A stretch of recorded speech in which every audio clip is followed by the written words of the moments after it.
بسم الله الرحمن الرحيم. السلام عليكم ورحمة الله وبركاته. إن الحمد لله نحمده ونستعينه ونستغفره ونعوذ بالله من شرور أنفسنا ومن سيئات أعمالنا.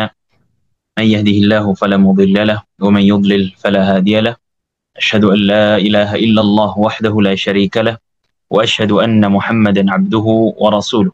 اللهم صل وسلم وبارك وأنعم على نبينا محمد وعلى آله وأصحابه ومن اهتداه بهداه إلى يوم الدين. أما بعد، أخواتي في الله وأخواتي في الدين rahimani wa rahimakumullah. Alhamdulillah, kita bersyukur kepada Allah Subhanahu wa taala atas karunia dan nikmat yang Allah berikan kepada kita pada malam hari ini. Kita masih Allah berikan kemudahan, Allah berikan kepada kita begitu banyak nikmat, nikmat sehat, nikmat Islam, nikmat iman, yang mana kenikmatan-kenikmatan itu Allah berikan kepada kita, dan tidaklah Allah memberikan itu semua kepada kita melainkan agar kita semakin dekat kepada Allah Subhanahu wa taala, agar kita semakin dapat merealisasikan hakikat kita sebagai hamba Allah Subhanahu wa taala, yang mana tugas seorang hamba adalah beribadah kepada Allah Subhanahu wa taala, mengabdikan diri kita untuk Allah Subhanahu wa taala, mengabdikan hidup dan mati kita untuk Allah Subhanahu wa taala. Maka dari itu hendaknya senantiasa kita ingat tujuan besar kita hidup di atas muka bumi ini. Hidup ketika Allah Subhanahu wa taala memberikan kita kehidupan, memberikan kepada kita begitu banyak kenikmatan, maka kita ingat bahwasanya itu semua adalah agar kita semakin dekat kepada Allah, agar kita semakin dapat merealisasikan hakikat ubudiyah, hakikat penghambaan yang sebenar-benarnya kepada Allah Subhanahu wa taala. Yang mana tugas seorang hamba adalah beribadah dan beribadah kepada Allah Subhanahu wa taala. Tugas utama, judul utama kehidupan seorang muslim adalah untuk beribadah kepada Allah Subhanahu wa taala. Ya, qul inna salati wa nusuki wa mahyaya wa mamati lillahi rabbil alamin. La syarikalah. Kata Allah Subhanahu wa taala, katakanlah wahai Muhammad, inna salati, sesungguhnya salatku, wa nusuki, dan sesembelihanku, wa mahyaya, dan kehidupanku, wa mamati, dan kematianku, untuk siapa? Lillahi rabbil alamin, untuk Allah Subhanahu wa taala, Rabb semesta alam. Ya, maka ketika dalam kehidupan kita yang hendaknya kita selalu melihat, selalu berintrospeksi, selalu melihat dan menghitung-hitung pada kehidupan kita.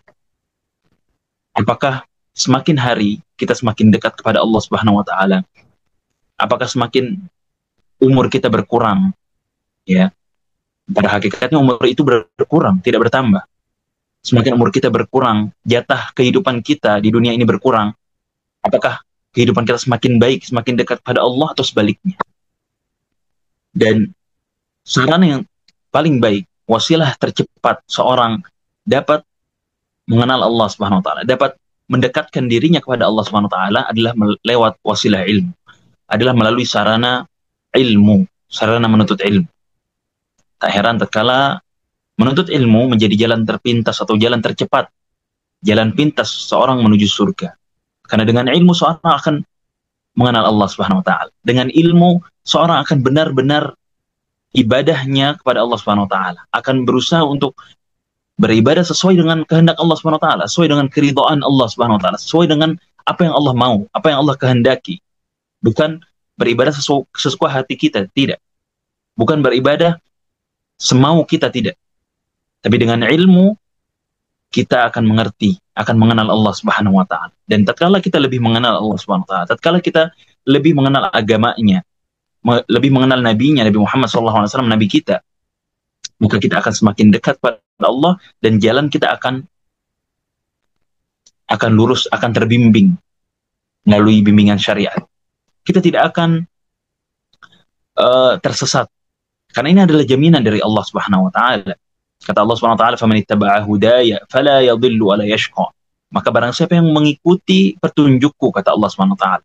Petunjuk Allah Subhanahu wa taala adalah Al-Quran yang Allah turunkan kepada Nabi kita Muhammad SAW, dan juga syariat yang dibawa oleh Nabi kita Muhammad SAW, itu adalah petunjuk. Kata Allah faman ittaba'a hudaya, maka barang siapa yang mengikuti petunjukku, kata Allah, fala yadhillu wa la yashqa, maka ia tidak akan tersesat, tidak juga akan pernah sengsara dalam kehidupan dunia. Kita yang merasa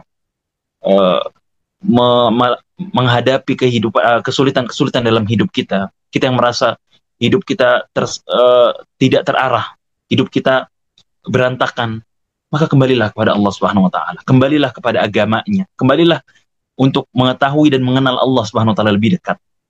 Dengan itu kita akan lebih tenang dalam menjalani kehidupan kita. Kita akan lebih tenang dalam menghadapi ujian-ujian yang Allah berikan kepada kita. Kita tidak akan gampang terpancing dengan ujian-ujian yang Allah berikan kepada kita. Justru ujian-ujian itu yang kata Rasulullah SAW adalah tanda bahwasanya Allah cinta kepada kita. Yang mana kata Rasulullah SAW, Inna Allah idha ahabba qawman ibtalahum. Sungguhnya Allah SWT ketika mencintai suatu kaum, Allah akan menguji mereka. Allah akan memberikan ujian kepada mereka. Ya, maka seorang yang berilmu, seorang yang senantiasa berusaha untuk menuntut ilmu, berusaha untuk mengenal Allah Subhanahu wa taala, maka dalam menghadapi kehidupannya, ia akan lebih terarah, akan lebih tenang. Ya, karena itu adalah jaminan dari Allah Subhanahu wa taala. Ia tidak akan panik, ia tidak akan gampang runtuh, gampang hancur, tidak. Dan ini yang kita butuhkan. Kita hidup di zaman yang penuh dengan ujian. Ya, dan ujian terbesar kita bukan ujian yang menimpa dunia kita, tidak. Bukan ujian yang menimpa harta kita, bukan ujian yang menimpa keluarga kita, bukan ujian yang menimpa anak-anak kita berupa ujian-ujian dunia, ujian kekurangan harta, ujian penyakit dan yang lain sebagainya. Bukan itu ujian terbesar. Namun ujian terbesar kita, yang kita memohon perlindungan kepada Allah agar kita tidak ditimpa oleh ujian yang besar ini, adalah ujian pada agama kita. Ya, ujian pada agama kita ini tidak akan, atau ujian yang sangat besar, yang ketika seorang ditimpa ujian ini, maka sungguh ia telah ditimpa suatu ujian yang sangat besar, yang mengancam tidak hanya dunianya, tapi akhiratnya. Bayangkan tatkala seorang Allah berikan ujian dia pada agamanya. Allah misalnya tidak berikan kepada dia taufik untuk dia belajar. Allah tidak berikan dia taufik untuk dia sholat, mengerjakan sholat. Apa imbasnya?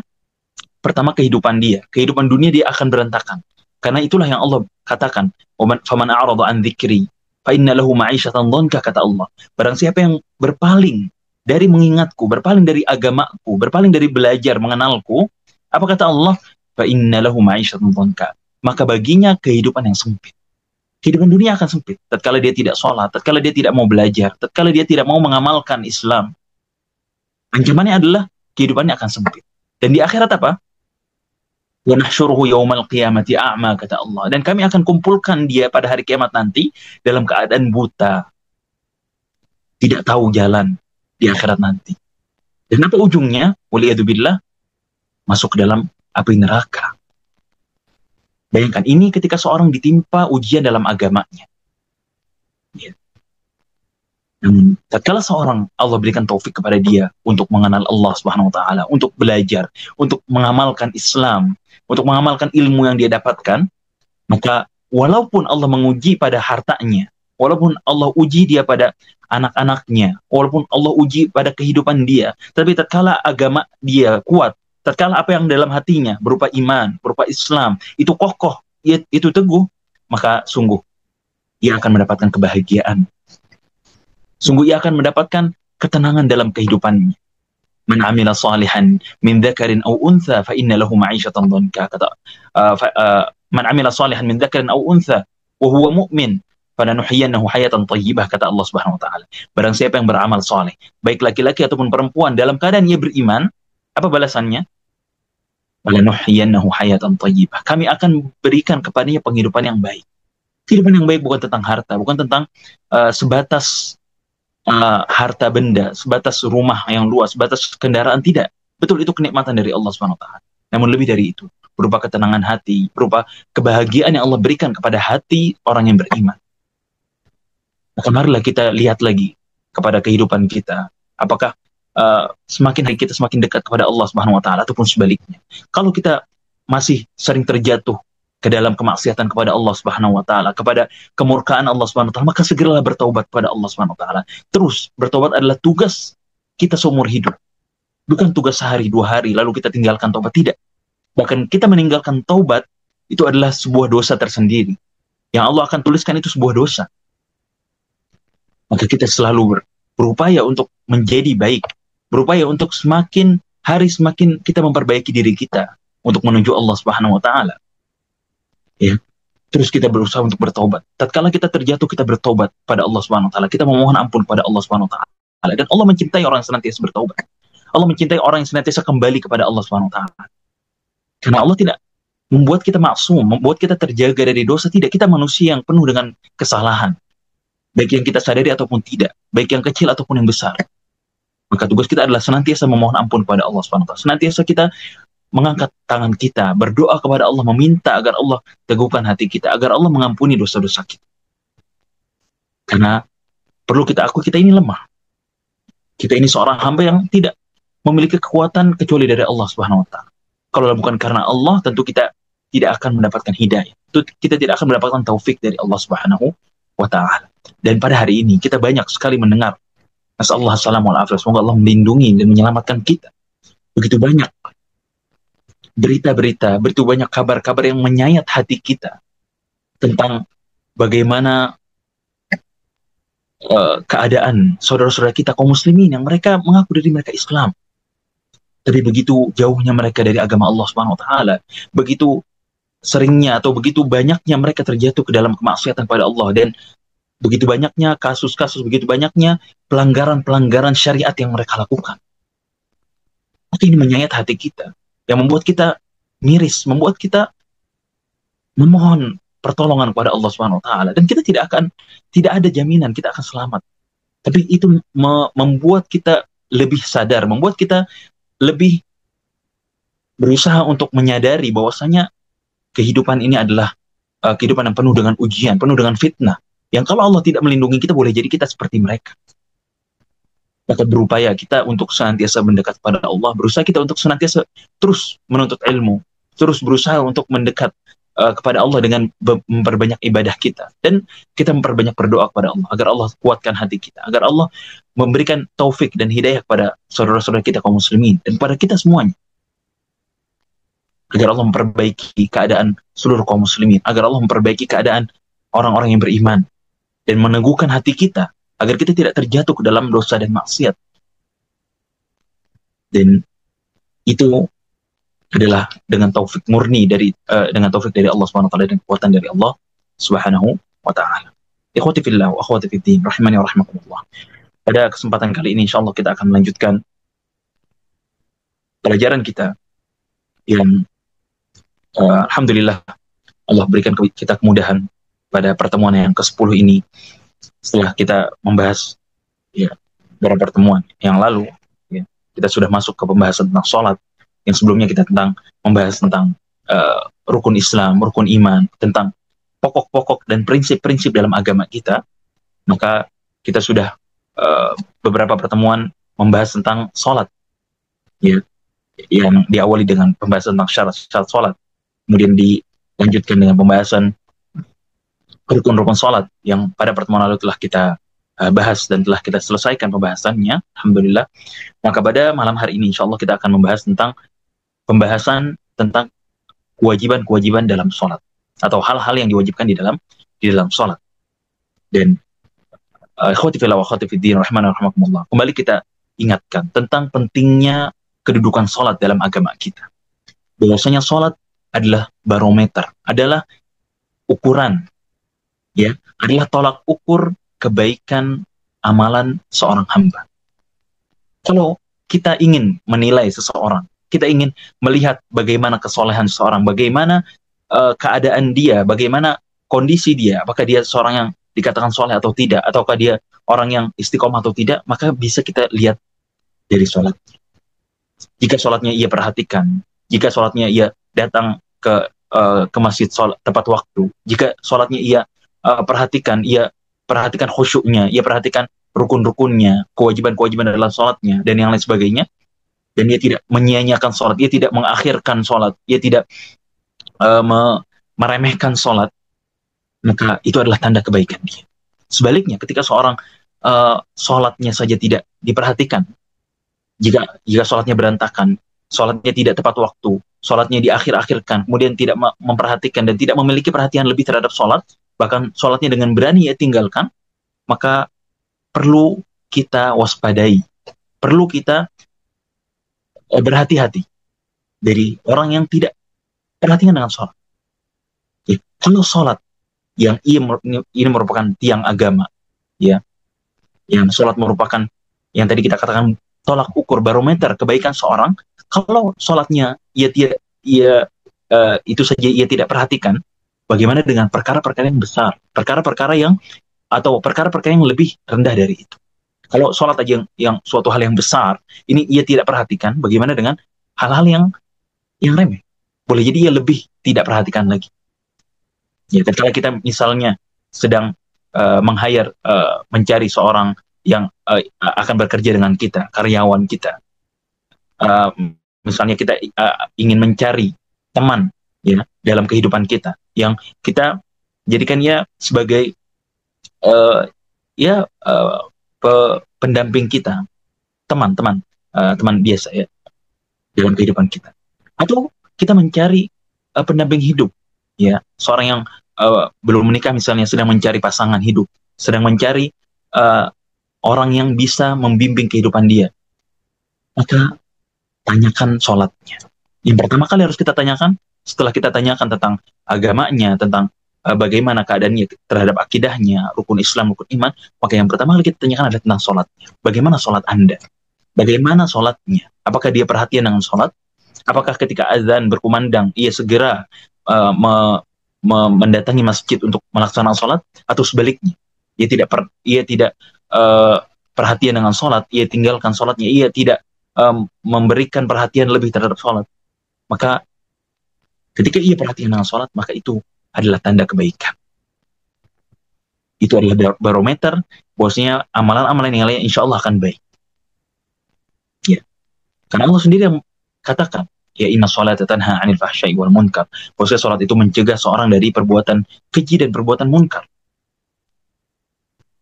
Ya. Maka seorang yang ketika sholatnya sudah benar, ya, ketika dia sholatnya sudah berusaha untuk sesuai dengan yang diajarkan oleh Nabi SAW, dan dia sudah berusaha untuk memenuhi syarat-syaratnya, memenuhi rukun-rukunnya, memenuhi kewajiban-kewajibannya dan sunnah-sunnahnya, maka ia akan mendapatkan jaminan akan terjaga dari dosa dan maksiat, akan terjaga dari perbuatan keji dan munkar.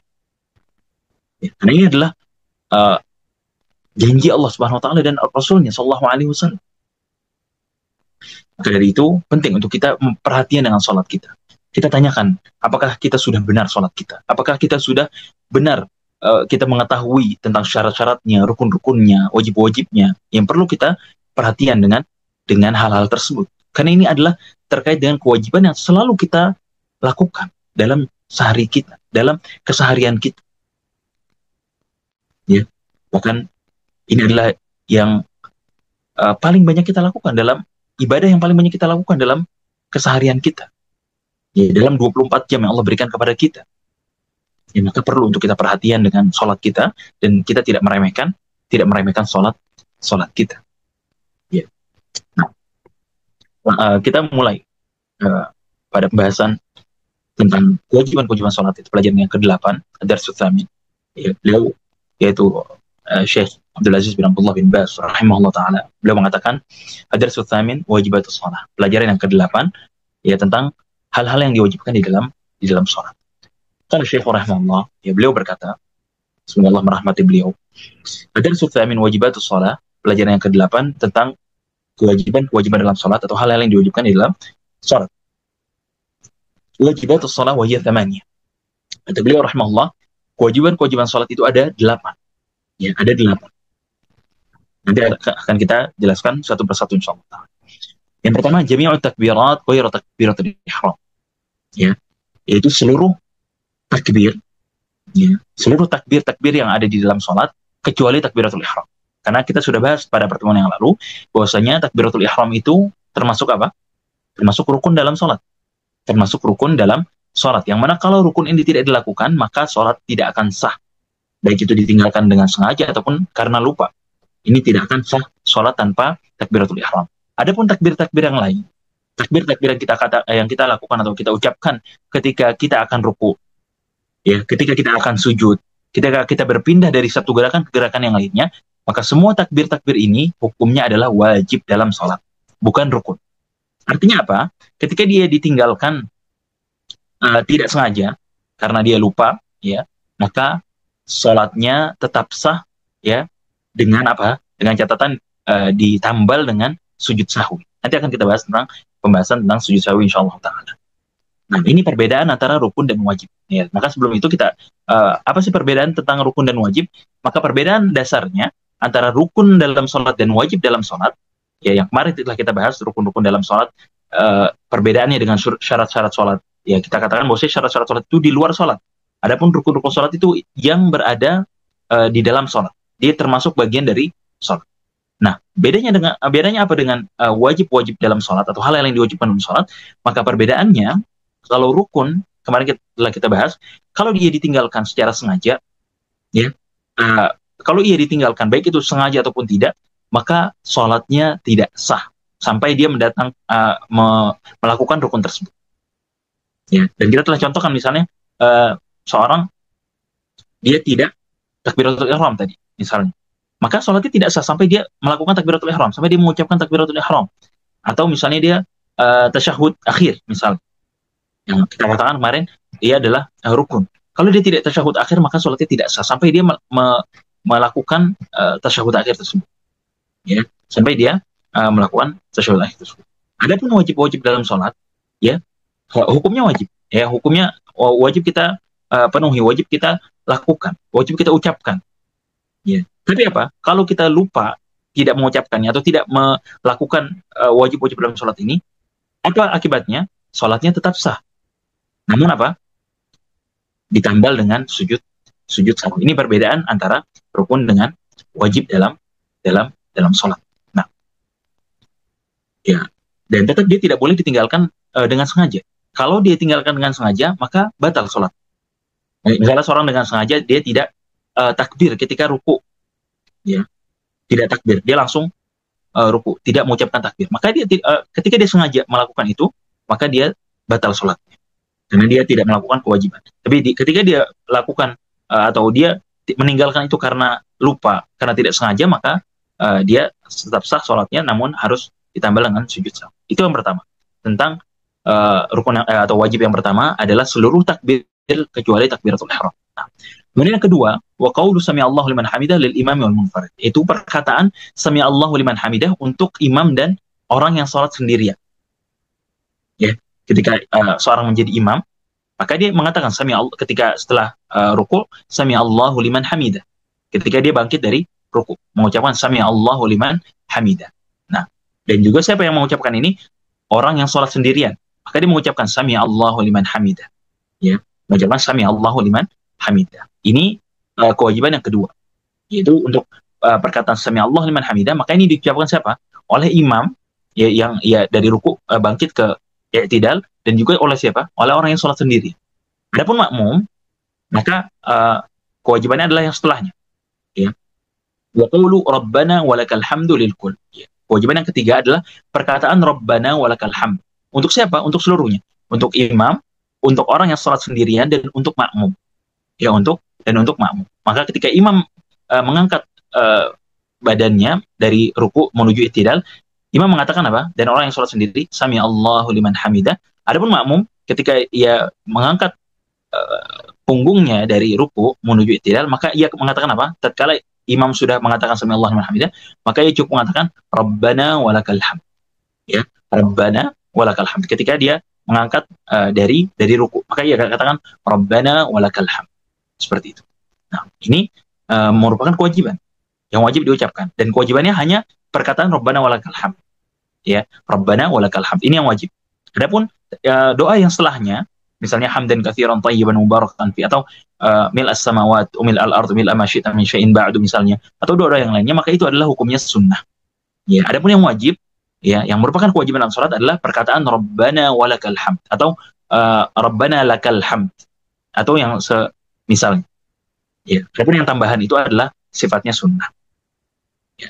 Maka tidak mengapa seorang misalnya sholat sendirian, Sami Allahu liman hamidah, lalu dia mengucapkan Rabbana walakal hamd, langsung setelah itu langsung sujud, tidak mengapa, karena yang setelahnya hukumnya sunnah. Nah, itu yang ketiga, kewajiban yang ketiga. Ya, kita ulang yang tadi, Sami Allahu liman hamidah, ini untuk imam dan untuk orang yang sholat sendirian. Adapun makmum tidak mengatakan Sami Allah liman hamidah. Kemudian yang setelahnya waqulu rabbana walakal hamd, ini diucapkan oleh seluruhnya, baik itu imam ataupun orang yang sholat sendirian ataupun orang yang makmum. Ya, seorang makmum maka dia mengatakan semuanya rabbana walakal hamd. Kemudian yang selanjutnya, ya, kewajiban yang selanjutnya adalah waqulu subhana rabbiyal azim fir ruku'. Ya. Yang selanjutnya adalah perkataan subhana rabbiyal azim. Ini sebelum yang tadi ya, harusnya qaulu subhana rabbiyal azim fir ruku', yaitu perkataan subhana rabbiyal azim, ya, ketika ruku. Ini adalah wajib. Ini adalah wajib dalam salat, ya, yang wajib kita penuhi. Ya, wa qaulu subhana rabbiyal azim fir ruku'. Ya, wa qaulu subhana rabbiyal azim fir ruku'. Ya, ketika ruku, maka kita ucapkan, ini merupakan kewajiban dalam salat, subhana rabbiyal azim. Ini kadar wajib. Yang wajib ini subhana rabbiyal azim. Adapun tambahan-tambahan yang lain, subhana rabbiyal azimi, misalnya subhana rabbil azim wa bihamdi misalnya, atau doa-doa yang lainnya, maka itu sifatnya sunnah, atau sifatnya sunnah yang kita katakan setelah kita mendatangi atau setelah kita mengucapkan yang wajib. Ketika kita sudah subhana rabbil azim, itu minimal 1 kali kita ucapkan, ini yang wajib.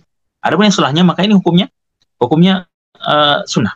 Kalau kita mau baca 3 kali misalnya, atau kita baca 5 kali atau lebih dari itu, maka ini sunnah. Adapun yang wajib adalah 1 kali. Subhana rabbiyal azim. Nah, ini kewajiban yang keempat, ya. Yang keempat yaitu perkataan subhana rabbiyal azim fi ruku', ketika kita ruku'. Kemudian wa qaulu subhana rabbiyal a'la fi sujud. Yang selanjutnya, yang kelima, ya, yaitu perkataan subhana rabbiyal a'la fi sujud. Yaitu perkataan subhana rabbiyal a'la ketika sujud. Ini juga sama. Subhana rabbiyal a'la ini adalah kadar minimal yang wajib 1 kali, yang wajib kita ucapkan ketika kita sujud, subhana rabbiyal a'la. Ya, adapun sudah yang tambahan-tambahan atau doa-doa yang lainnya, maka itu sifatnya adalah sunnah. Kemudian selanjutnya, wa qaulu rabbighfirli baina sajdatain, yaitu perkataan rabbighfirli ketika kita duduk di antara 2 sujud. Ini juga termasuk kewajiban dalam salat, yang wajib untuk kita ucapkan ketika kita duduk di antara dua sujud. Ini yang ke-6. Kemudian yang ke-7, wa tasyahhudul awal. Ya, dan yang ke-7 adalah tasyahud awal.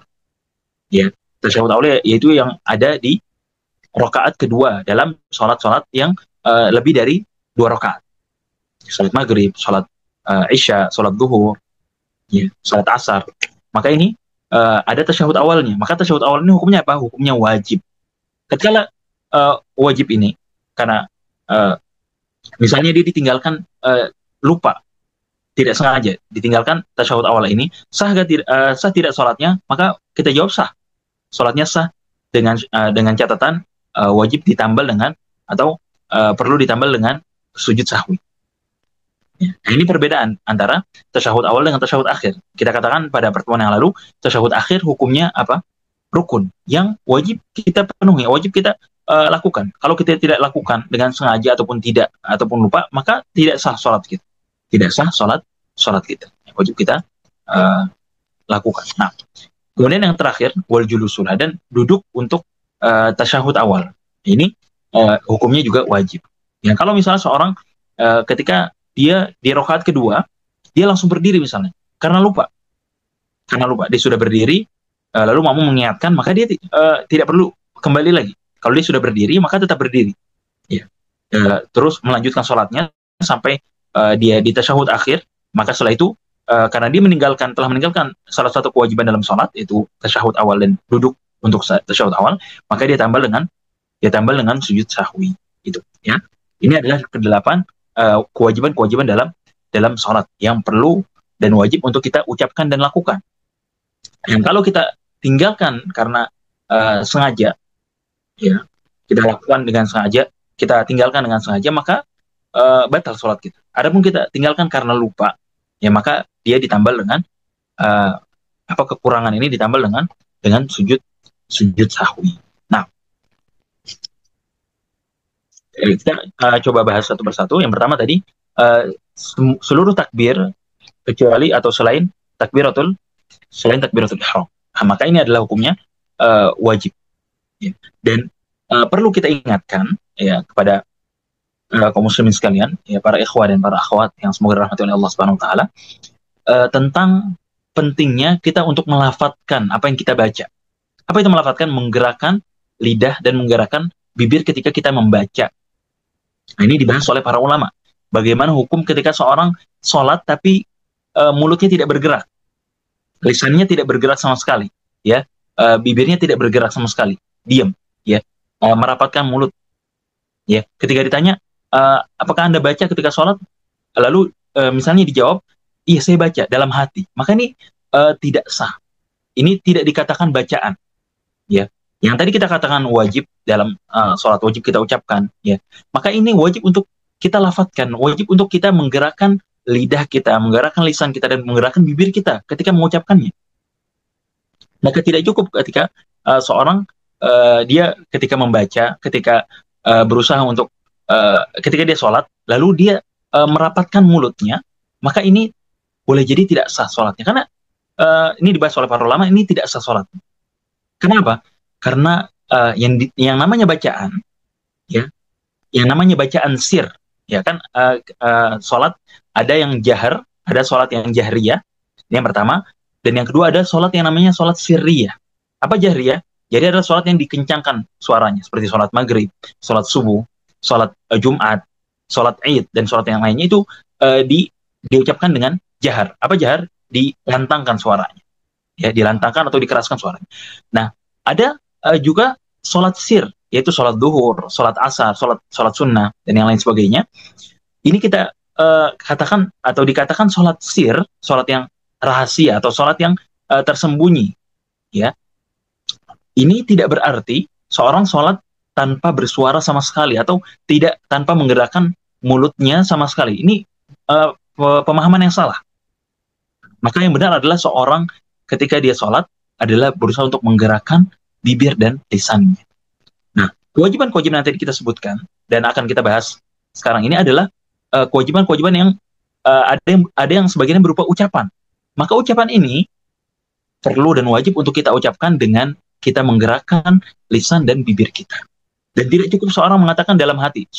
Misalnya seorang takbir, Allahu Akbar, lalu dia diam, merapatkan mulut sampai di ruku. Maka ini tidak sah sholatnya, dijelaskan oleh para ulama. Kenapa? Karena dia tidak terucap darinya ucapan yang wajib untuk diucapkan. Nah, ini mungkin sering kita dapati kalau misalnya ya misalnya seorang sedang mendidik anaknya untuk sholat misalnya, maka diperhatikan, ya, kalau dia merapatkan mulutnya atau siapapun yang kita ajarkan untuk sholat misalnya, kita perhatikan apakah bergerak lisan atau bibirnya atau tidak. Kalau tidak bergerak maka kita ingatkan, ya, ini boleh jadi tidak sah sholat kalau tidak digerakkan. Karena yang namanya bacaan sir atau yang namanya bacaan dalam sholat itu apa? Kadar minimalnya kata para ulama, minimal terdengar oleh dirinya sendiri. Minimal apa? Terdengar oleh dirinya sendiri. Ya seperti apa? Ya paling minimal dengan bisikan atau suara lirih yang paling minimalnya terdengar oleh diri kita sendiri. Ya, tatkala keadaan sepi, ya, tentu. Misalnya Bismillahirrahmanirrahim. Alhamdulillahirrahmanirrahim. Paling minimal itu terdengar oleh diri kita sendiri. Walaupun sebelah kita tidak mendengar, tapi kita mendengar suara kita, maka itu kadar minimalnya dari ucapan-ucapan yang kita ucapkan berupa perkataan-perkataan sir dalam sholat kita. Maka kita perhatikan dalam sholat kita, ya, kita berusaha untuk menggerakkan bibir dan lisan kita, dan kita keluarkan suara paling minimal terdengar oleh diri kita. Begitu pula ketika takbir, ketika perkataan sami Allahu liman hamidah, ketika kita sholat sendiri dan kita tidak mengencangkan suara kita, lalu kita mengatakan Rabbana walakal hamd. Ini jangan sampai kita tidak menggerakkan lisan kita tatkala membaca bacaan tersebut. Nah, ini penting untuk kita ingatkan karena tidak sedikit, ya, dari kaum muslimin yang tadi ketika sholat, karena dia menganggap sholat ini sholat yang sirriyah atau sholat yang bersifat tersembunyi atau rahasia, lalu ia mengatakan saya membaca dalam hati, maka ini tidak sah, ya, dikatakan oleh para ulama. Yang benar apa? Diucapkan, menggerakkan lisannya dan paling minimal terdengar oleh dirinya sendiri. Dan perlu diperhatikan juga tentang membaca Al-Quran di luar sholat. Ini kita katakan di luar sholat. Ya, misalnya di Ramadan misalnya. Ketika Ramadan, seorang berusaha untuk menghatamkan Al-Quran. Tapi ketika dia hanya melihat mushaf saja, bibirnya tidak bergerak, lisannya tidak bergerak, maka kata para ulama ini tidak dikatakan membaca. Itu namanya dia sedang memperhatikan atau melihat, hanya melihat saja. Tidak dikatakan membaca. Jadi kata membaca, yang dikatakan membaca oleh para ulama, yang bernilai pahala adalah yang diucapkan. Ya, ketika dia menggerakkan bibir dan lisannya, dan paling minimal terdengar oleh telinganya sendiri. Nah, kemudian itu yang pertama, itu seluruh takbir selain takbiratul ihram ini sifatnya wajib, ya, sifatnya wajib, maka perlu kita perhatikan. Yang kalau ini tidak kita lakukan, maka kalau kita tinggalkan secara sengaja, maka ini tidak akan batal sholat kita, tidak sah sholat kita. Tapi kalau kita lupa, maka ditambah dengan sujud sahwi. Kemudian selanjutnya qaulu sami Allahu liman hamidah, ya, perkataan sami Allahu liman hamidah. Apa artinya? Itu Allah mendengar orang yang memujinya. Maksudnya apa? Kata ulama, bahwasanya Allah mengijabah, Allah menjawab orang-orang yang memuji Allah Subhanahu wa taala. Ya, orang yang memuji Allah Subhanahu wa taala. Artinya Allah mendengar pujian-pujian para hamba-Nya. Oleh karena itu, kewajiban yang selanjutnya, ya, tadi yang kedua, itu perkataan sami Allahu liman hamidah. Kewajiban selanjutnya apa? Seorang mengucapkan Rabbana walakal hamd.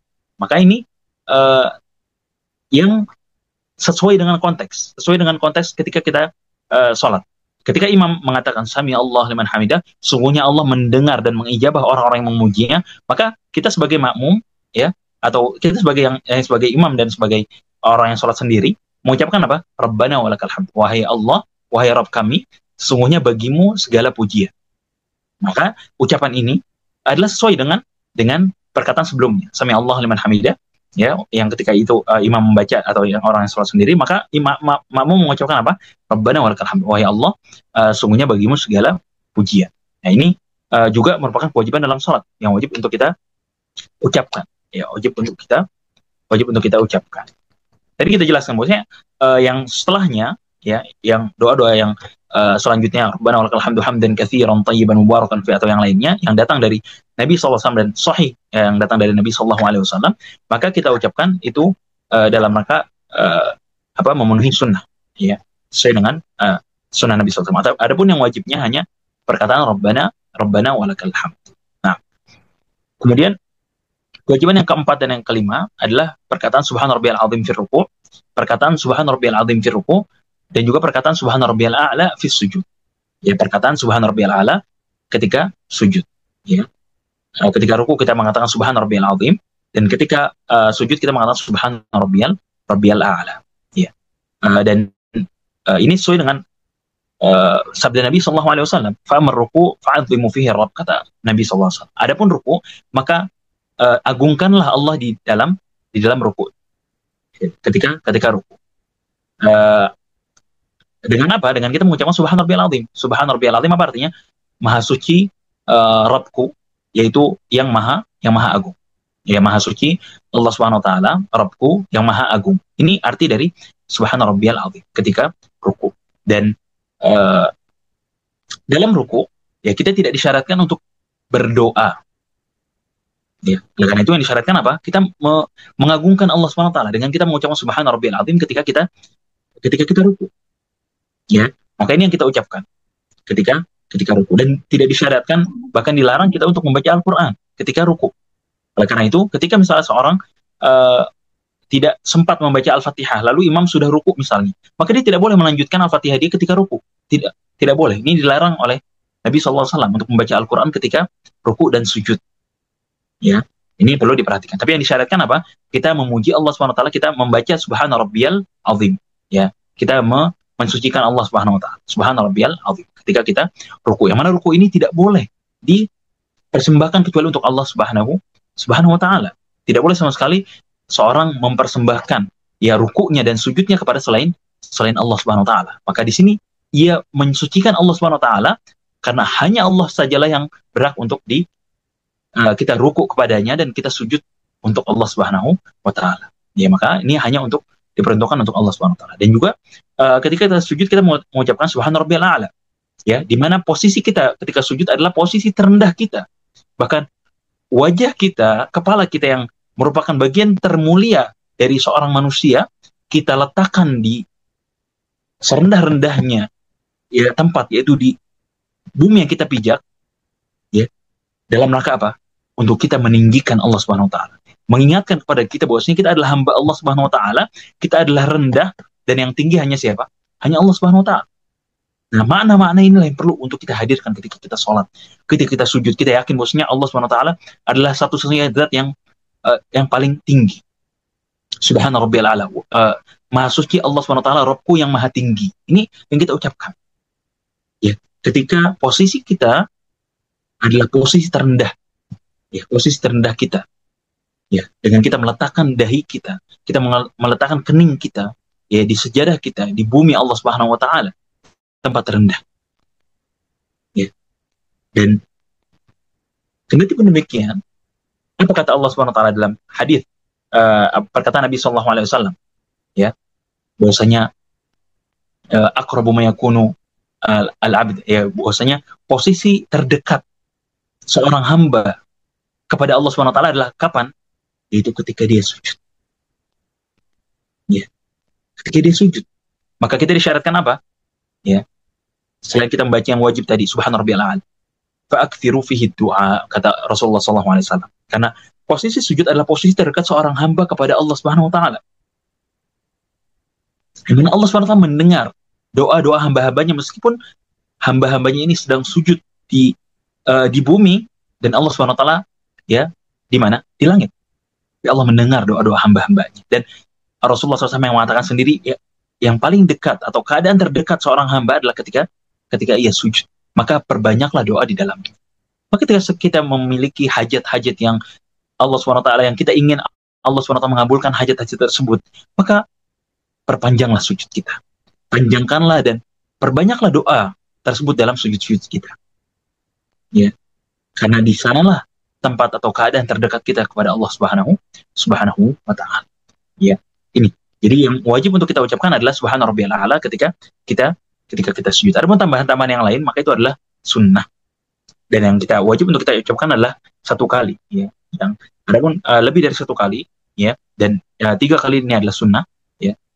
Adapun yang wajib adalah kita ucapkan satu kali, subhana rabbiyal a'la. Nah, kemudian di antara doa-doa yang datang dari Nabi SAW juga, misalnya subhanadzil jabarut wal malakut wal kibriya wal azama, misalnya, atau subhanakallahumma rabbana wa bihamdik Allahumma gfirli, ya, misalnya. Dan doa-doa yang lainnya yang datang dari Nabi SAW. Dan perlu untuk kita, nanti akan kita bahas insyaallah ta'ala di pembahasan tentang sunnah-sunnah dalam sholat. Ya, perlu untuk kita menghafal doa-doa yang lainnya selain subhana rabbiyal a'la, subhana rabbiyal azim. Kenapa? Dijelaskan oleh para ulama, kita butuh untuk memvariasikan ya doa-doa dengan yang datang dari Nabi SAW. Kenapa? Karena dengan kita memvariasikan doa-doa yang kita baca ketika kita sholat, ini akan mengusir kejenuhan kita.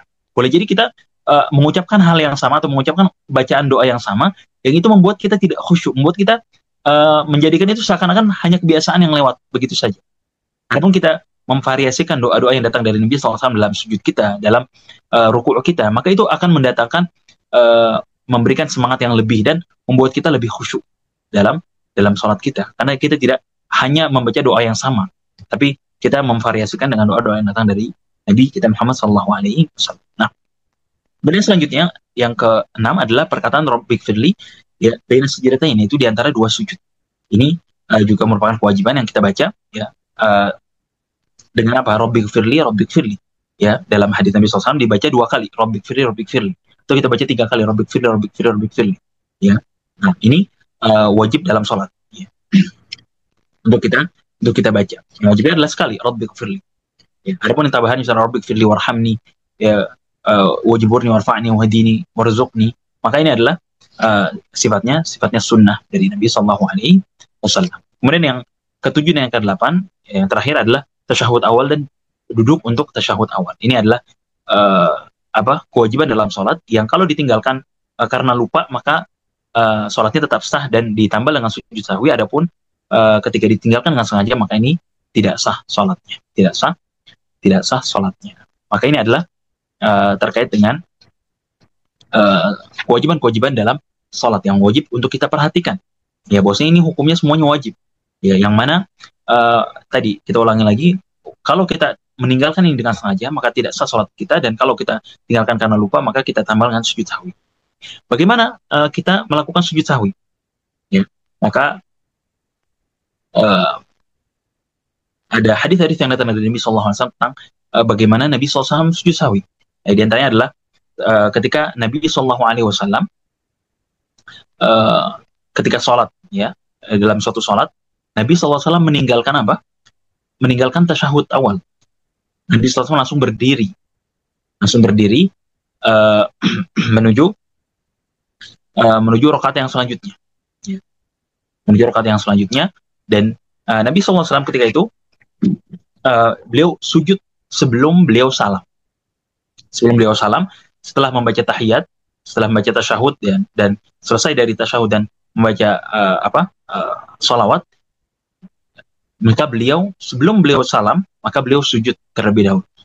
Ya, berapa kali? Dua kali sujud. Jadi ketika kita duduk terakhir di tasyahud akhir dan ada kewajiban yang terluput oleh kita dan kita baru ingat atau diingatkan oleh makmum misalnya, ya, diingatkan subhanallah, ya, untuk laki-laki ataupun dengan tepukan tangan dari perempuan, ya, maka ketika seorang imam menyadari kesalahan tersebut, ya, ketika memang dia sudah beranjak ke rakaat selanjutnya misalnya, maka dia lanjutkan dan karena dia lupa, ya, maka dia tambal tadi dengan dia ketika duduk untuk tasyahud akhir, ya, dan dia sudah membaca tasyahud dan membaca tahiyat dan yang lain sebagainya, lalu sebelum salam maka dia sujud, ya, satu kali, kemudian dia duduk lagi, kemudian sujud lagi, ya, dua kali, ya, sujud yang kedua, lalu dia duduk kembali, lalu setelah itu langsung salam. Apa yang dibaca? Maka yang dibaca adalah sama dengan bacaan ketika kita sujud, ya, subhana rabbiyal a'la, ya. Nah, itu untuk bacaannya seperti itu, ya. Ini di antara cara sujud sahwi yang diajarkan oleh Nabi SAW. Ada pula cara yang sujudnya, sujud dua kalinya dilakukan setelah salam. Ini juga ada, datang dari Nabi SAW, ya, datang dari Nabi SAW, yaitu ketika sudah salam, assalamualaikum warahmatullahi, baru sujud sahwi. Setelah itu Allahu Akbar, kemudian melanjutkan dua kali sujud, lalu setelah itu salam kembali. Ini dua cara yang datang dari Nabi SAW dan dijelaskan oleh para ulama, ya, di antara para ulama yang menjelaskan, ya, bagaimana perincian ini, maka mereka mengatakan bahwasanya ketika yang lupa itu adalah hal-hal yang bersifat atau disebabkan karena kekurangan dalam sholat. Misalnya tadi dia meninggalkan tasyahud awal misalnya, maka karena ini kurang, suatu hal yang kurang dalam sholat, maka dilakukan sebelum salam. Ini dilakukan sebelum salam. Sebelum salam dia sujud dua kali, baru setelah itu dia salam. Adapun ketika yang lupa ini berupa tambahan, seperti misalnya seorang sholat duhur 5 rakaat, imam misalnya lupa bangkit ke rakaat kelima, padahal harusnya dia duduk tasyahud akhir. Karena dia lupa, akhirnya dia sholat 5 rakaat. Maka ketika dia berupa tambahan, maka sujud sahwinya, sujud dua kalinya dilakukan setelah salam. Assalamualaikum warahmatullahi wabarakatuh. Baru setelah itu dilakukan sujud sahwi 2 rakaat. Ya, ala kulli hal, ya, semua ini adalah cara yang datang dari Nabi Sallallahu Alaihi Wasallam. Ya, semua ini adalah cara yang datang dari Nabi Sallallahu Alaihi Wasallam. Ini terkait dengan sujud sahwi. Ya. Nah, itu pembahasan pada hari ini tentang kewajiban dalam salat yang perlu kita, ya, perhatikan dan garis bawahi terkait dengan apa saja kewajiban dalam salat yang perlu untuk kita ucapkan dan perlu untuk kita lakukan, ya. Setelah kemarin kita telah mengetahui apa saja rukun-rukun salat, dan setelah pertemuan sebelumnya kita mengetahui apa saja syarat-syarat dalam salat. Nah, ini perlu untuk kita ingat-ingat untuk kita terus ulangi. Karena sholat kita lakukan setiap hari, kita lakukan seumur hidup kita. Maka perlu untuk jangan sampai kita sholat bertahun-tahun tapi tidak mengerti mana yang wajib, mana yang rukun, mana yang syarat. Ya, sehingga apa? Boleh jadi ada hal-hal yang terluput dari kita yang bertahun-tahun kita lakukan, yang itu merupakan yang dapat membatalkan sholat kita. Jangan sampai kita sudah sholat bertahun-tahun, ya misalnya ada orang yang sholat bertahun-tahun tadi, misalnya dia ternyata selama ini sholat tidak menggerakkan lisan dan bibirnya misalnya. Yang para ulama mengatakan ini bukan dikatakan bacaan, sehingga tidak sah sholatnya, karena dia tidak dianggap telah membaca kewajiban-kewajiban dalam sholat. Nah, ini jangan sampai kita sudah bertahun-tahun belajar, atau jangan sampai keluarga kita terluput dari pembahasan-pembahasan seperti ini. Kita berusaha untuk ajarkan kepada orang-orang yang kita sayang, orang-orang terdekat kita, teman-teman kita, atau misalnya kita mengajar di tempat TPA misalnya, atau TK atau yang lainnya, maka berusaha untuk kita kenalkan ini kepada anak-anak kita, kepada anak didik kita, kepada teman-teman kita, atau kepada saudara-saudara kita. Karena ini penting. Ya, seorang jangan sampai ia sudah lelah, sudah berusaha untuk memenuhi kewajiban-kewajiban yang Allah wajibkan kepada dia, tapi ternyata karena ia tidak perhatian dengan apa yang diwajibkan, apa yang menjadi rukun dan yang lain sebagainya, sehingga membuat sholatnya atau membuat ibadah-ibadahnya tidak sah dan tidak diterima oleh Allah Subhanahu wa Ta'ala. Maka perlu untuk kita ingat selalu, dan kita berusaha untuk senantiasa belajar, senantiasa untuk kita ulangi, dan senantiasa untuk kita berusaha untuk mempraktekannya. Ya, karena ini adalah terkait dengan kewajiban kita, terkait dengan kewajiban kita sebagai hamba Allah untuk beribadah. Maka pertanyaannya bukan tentang banyaknya ibadah. Pertanyaannya atau yang menjadi judul besar kita bukan tentang seberapa banyak kita beribadah, seberapa lama kita beribadah, bukan tentang itu. Tapi seberapa bagus ibadah kita, seberapa benar ibadah kita. Ini yang menjadi judul utama dalam kehidupan kita, dalam ibadah kita. Yang mana kata Allah SWT, alladzi khalaqal mauta wal hayata liyabluwakum ayyukum ahsanu amala, kata Allah SWT. Yang mana Allah SWT yang menciptakan kematian dan menciptakan kehidupan untuk apa? Untuk Allah menguji kalian, mana di antara kalian yang paling benar amalannya. Ayyukum ahsanu amala, paling baik amalnya, bukan paling banyak, bukan paling lama ibadahnya. Oh, saya sudah beribadah 30 tahun. Oh, saya sudah beribadah 40 tahun. Oh, saya sudah beribadah 1000 rakaat. Saya sudah beribadah sekian rakaat. Bukan itu yang Allah Subhanahu wa Ta'ala lihat. Tapi yang Allah lihat adalah bagaimana kita melakukan ibadah tersebut. Sudah benar atau belum? Sudah baik atau belum? Nah, mana yang menjadi apa yang menjadi barometer dikatakan sebuah ibadah itu baik atau benar adalah apakah ia sesuai dengan yang Nabi SAW ajarkan atau tidak. Itu yang menjadi pokok utama dalam ibadah kita. Jangan sampai kita terluput. Ini merupakan syarat diterimanya ibadah. Yang pertama adalah ikhlas, yang kedua adalah sesuai dengan tuntunan dan cara dari Nabi SAW. Karena Nabi SAW mengatakan apa? Sallu kama ra'aitumuni usolli. Salatlah kalian, kata Nabi SAW, sebagaimana kalian melihat aku salat. Jadi bukan salatlah kalian semau kalian. Tidak begitu sabda dari Nabi SAW. Tapi yang Nabi SAW katakan apa? Salatlah kalian sebagaimana kalian melihat aku salat. Jadi salat yang kita lakukan bukan tentang semau kita, bukan tentang yang penting saya sholat, bukan tentang yang penting saya sudah melaksanakan perintah Allah SWT berupa sholat. Mau sholat saya bagaimanapun saya tidak peduli, bukan itu. Yang menjadi tolak ukur adalah apakah sholat kita sudah sesuai dengan yang Nabi SAW ajarkan atau belum. Maka tidak berhak seorang menambah-nambah dalam sholatnya, menambah-nambah sholat yang belum pernah diajarkan oleh Nabi SAW. Sholat-sholat yang baru, yang bersifat dibuat-buat oleh manusia. Terlepas dari apapun motif di balik sholat-sholat tersebut, di balik ibadah-ibadah tersebut, ketika itu tidak dilakukan oleh Nabi SAW, maka kita tidak lakukan. Maka kita lakukan, yang terpenting adalah yang kita lihat, apakah sholat kita sesuai dengan Nabi SAW, apakah ibadah kita seluruhnya sudah sesuai dengan ajaran Nabi SAW atau belum. Karena percuma, kita letih, lelah, berpuasa misalnya, kita lelah dan letih, sholat ratusan rakaat misalnya, tapi ternyata tidak diterima oleh Allah SWT. Apa gunanya?